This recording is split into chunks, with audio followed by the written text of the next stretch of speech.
Tropical rain forest biome और tropical evergreen forest. Tropical rain forest biome ये पाए जाते हैं इक्वेटर के आसपास के वो लो लाइंग एरिए जहाँ पर हैवी रेनफॉल होती है।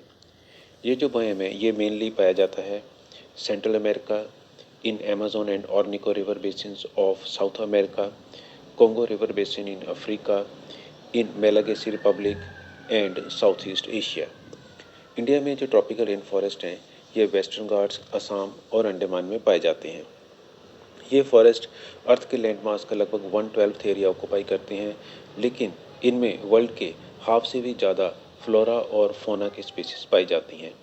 70 से 80% ऑफ नॉन इंसेक्ट स्पीसीज और 80 से 85% जो बर्ड्स की नॉन स्पीसीज हैं वो ट्रॉपिकल रेन फॉरेस्ट में पाई जाती हैं। ये जो फॉरेस्ट हैं ये बहुत थिक होते हैं, ऑलमोस्ट इनपेनिएबल होते हैं, इनमें जाना मुश्किल होता है, पेनिट्रेट करना, एंटर होना मुश्किल होता है, इतने थिक होते हैं, इसलिए इनको जंगल्स भी कहा जाता है। तो इनका जो फॉरेस्ट का क्लाइमेट है ये वार्म और मॉइस्ट रहता है। और annual seasonal changes in forest में बहुत कम होती हैं, कोई भी major seasonal changes in forest के क्लाइमेट में नहीं होती हैं।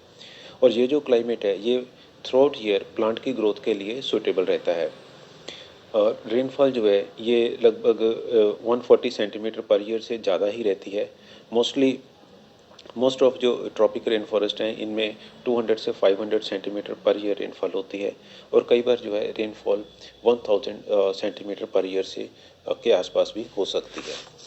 तो जो रेनफॉल है ये सारा साल होती रहती है, थ्रू आउट द ईयर होती रहती है, कम ज़्यादा होती रहती है, लेकिन सारा साल थ्रू आउट द ईयर होती रहती है।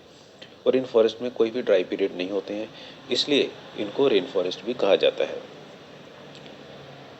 इन फॉरेस्ट में temperature through out the year high रहता है, और सॉइल जो है इसमें ह्यूमस की मात्रा काफ़ी होती है, क्योंकि हाई टेम्परेचर और हाई मॉइस्चर ये जो है ये जो दोनों कंडीशंस हैं ये जो फॉलन लीव्स और रेड ऑर्गेनिक मैटर होता है उसकी जो डिकम्पोजिशन की प्रोसेस है उसको फास्ट कर देती हैं। तो इसलिए ह्यूमस फॉर्मेशन काफ़ी तेज़ी से होता है, so these soils are rich in the humus. Tropical rain forest में जो है ये जो स्टैंडिंग क्रॉप बायोमास है ये हाईएस्ट होता है। अगर बाकियों से कंपेयर किया जाए फॉरेस्ट से या बायोम से, तो इसमें जो स्टैंडिंग क्रॉप बायोमास है ये हाईएस्ट होता है। और प्रोडक्टिविटी जो है इनकी ट्रॉपिकल रेन फॉरेस्ट की वो भी बहुत हाई होती है। इनकी होती है लगभग 12,000 किलो कैलोरी पर मीटर स्क्वायर पर ईयर। अगर इनको कंपेयर किया जाए टेम्परेट डेसिड्यूस फॉरेस्ट से, उनकी होती है 3,000 किलो कैलोरी पर मीटर स्क्वायर पर ईयर। और जो टैगा फॉरेस्ट हैं इनकी होती है 2000 किलो कैलोरी पर मीटर पर स्क्वायर पर ईयर। और टुंड्रा फॉरेस्ट की काफ़ी कम होती है, इनकी होती है 200 किलो कैलोरी पर मीटर स्क्वायर पर ईयर। अगर फ्लोरा की बात की जाए तो ट्रॉपिकल रेन फॉरेस्ट में जो वेजिटेशन है, जो मेन वेजिटेशन है, it consist of 10 evergreen trees. और इनके जो ट्रीज़ के लीव्स हैं ये ब्रॉड होते हैं, और जो ट्रीज़ हैं ये डिफरेंट हाइट के होते हैं। तो डिफरेंट हाइट के होने के कारण दे शो स्ट्रेटिफिकेशन मीन लेयर्स और स्टोरीज। और हम ये कह सकते हैं कि इसमें जो ट्रीज़ हैं जब इसमें जो ट्रीज़ हैं दे शो या वेजिटेशन जो है इसमें ट्रॉपिकल रेन फॉरेस्ट में इट इज़ मल्टी स्टोरीड, क्योंकि ये डिफरेंट हाइट की होती हैं। और इसमें ऑलमोस्ट 5 स्टोरीज होती हैं, 5 लेयर्स होती हैं वेजिटेशन की according to the different height. और जो सबसे टाल ट्रीज़ होते हैं, जो टालेस्ट ट्रीज़ होते हैं वो 50 मीटर या इससे भी ज़्यादा लंबे हो सकते हैं, they form the upper most story. और जो सेकंड स्टोरी है वो फॉर्म की जाती है जो थोड़े उनसे कम हाइट के ट्रीज़ होते हैं, जैसे 35 से 40 मीटर तक की जो हाइट के होते हैं। और उसके बाद होती है अंडर स्टोरी में स्मॉल ट्रीज़ आ जाते हैं, और अंडर स्टोरी के नीचे आ जाते हैं, और उसके नीचे आ जाती हैं श्रब्स आ जाती हैं, और श्रब से नीचे आ जाते हैं ट्रीज़ देयर आर फर्न्स आ जाती हैं, मॉसेस आ जाती हैं, हर्ब्स जो काफ़ी जो छोटे साइज़ के जो प्लांट्स होते हैं ये उसमें आ जाते हैं। तो they form the lower most story. और इन फॉरेस्ट में हाई ह्यूमिडिटी काफ़ी होती है। हाई ह्यूमिडिटी के कारण काफ़ी सारे जो एपीफाइट्स हैं ये भी ट्री पर ग्रो करते हैं। एपीफाइट्स मतलब जो प्लांट्स जो ट्रीज पर ग्रो करते हैं उनको एपीफाइट्स कहते हैं, और इनको एयर प्लांट्स भी कहते हैं।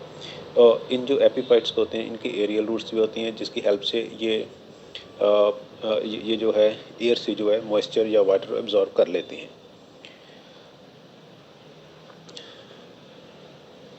क्योंकि इन इन इन जो ट्रॉपिकल रेन फॉरेस्ट हैं इनके जो ट्रीज़ की कैनोपीज होती हैं ये बहुत थिक होती हैं, बहुत थिक वेजिटेशन और थिक कैनोपीज़ होने के डेंस कैनोपीज़ होने के कारण बहुत कम सनलाइट जो है फॉरेस्ट की ज़मीन पर या ग्राउंड पर पहुंच पाती है। तो इसलिए जो फॉरेस्ट के फ्लोर पर जो वेजिटेशन है वो बहुत कम होती है। इंडिया में ट्रॉपिकल रेन फॉरेस्ट जो हैं इनमें जो ट्रीज़ पाए जाते हैं उनमें हैं रबर ट्रीज़ हैं, फिग ट्रीज़ हैं और पाम्स हैं, बम्बूस हैं और इसके बिना टिम्बर ट्रीज़ जैसे कि रोजवुड, एबोनी, मैथागनी, तो ये सब पाए जाते हैं। इसके बिना जो स्पाइसेस के प्लांट्स हैं जैसे क्लोव्स, सिनामोन, नेटमेग्स, ये भी यहाँ पाए जाते हैं। अगर फ़ोना की बात की जाए तो हर एक स्टोरी में जो हर एक जो वेजिटेशन की जो हर एक स्टोरी है, जैसे पहले भी बताया कि वेजिटेशन इज़ मल्टी स्टोरीड, तो हर एक जो स्टोरी होती है उसमें डिफरेंट टाइप का फ़ोना पाया जा सकता है। जैसे अपर स्टोरी है, अपर मोस्ट स्टोरी है, उसमें बर्ड्स जैसे पैराकीट्स हैं, बर्ड्स ऑफ पैराडाइज हैं, ये पाए जाते हैं।